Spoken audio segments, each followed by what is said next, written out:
Hello everyone, this is Rajat Manchanda and welcome to the learning tree. आज के इस lecture में हम लोग समझेंगे कि बैंक कुछ ऐसे हिडन चार्जेस हमारे ऊपर लगाता है जो हमें पता भी नहीं है, और जब हम स्टेटमेंट निकलवाते हैं तो उसके बारे में हमें इंफॉर्मेशन मिलती है कि ये चार्ज हमारे ऊपर लगाया गया था। उसी में से एक चार्ज है जिसको हम लोग बोलते हैं ईसीएस रिटर्न चार्ज। अब ये ईसीएस रिटर्न चार्ज क्या है? मेरे एक फ्रेंड ने अपना बैंक स्टेटमेंट निकलवाया और उसके बैंक स्टेटमेंट में ईसीएस रिटर्न चार्ज के नाम से 590 रुपए कटे थे।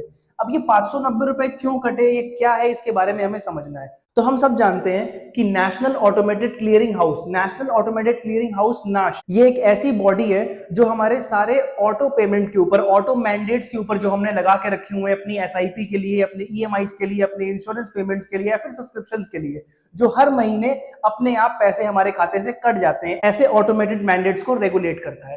तो बैंक का ये कहना होता है कि आपके खाते में पेमेंट ना होने की वजह से वो पैसे बाउंस हो गए, जिसकी वजह से उसके ऊपर चार्ज लगाए गए हैं।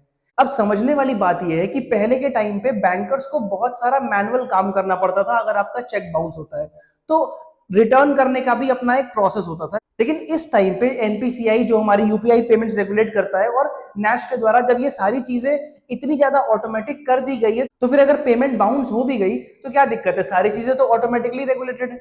लेकिन इससे बड़ा कंसर्न ये है कि 500 रुपए तो इसके ऊपर चार्ज किए जा रहे हैं, लेकिन ये 500 प्लस 90 जो आपको दिख रहा है, ये 90 रुपीज जीएसटी है। वैसे तो जीएसटी गुड्स और सर्विस के ऊपर लगता है, शायद पेनल्टी के ऊपर भी लगता होगा, तो ये 90 रुपए इसके ऊपर जीएसटी भी चार्ज किया जाता है। और ये पूरा का पूरा पैसा, या फिर कह लीजिए मैक्सिमम जो इसका अमाउंट है, इस पूरे पैसे का ये बैंक के पास जाएगा। ये एनपीसीआई या नाश डिसाइड नहीं करता, ये डिसाइड करता है आपका बैंक, और आपके बैंक के पॉकेट में ये पूरा पैसा जाता है। तो ये चीज कहां तक सही है, कहां तक गलत है, आप खुद जज कर सकते हो।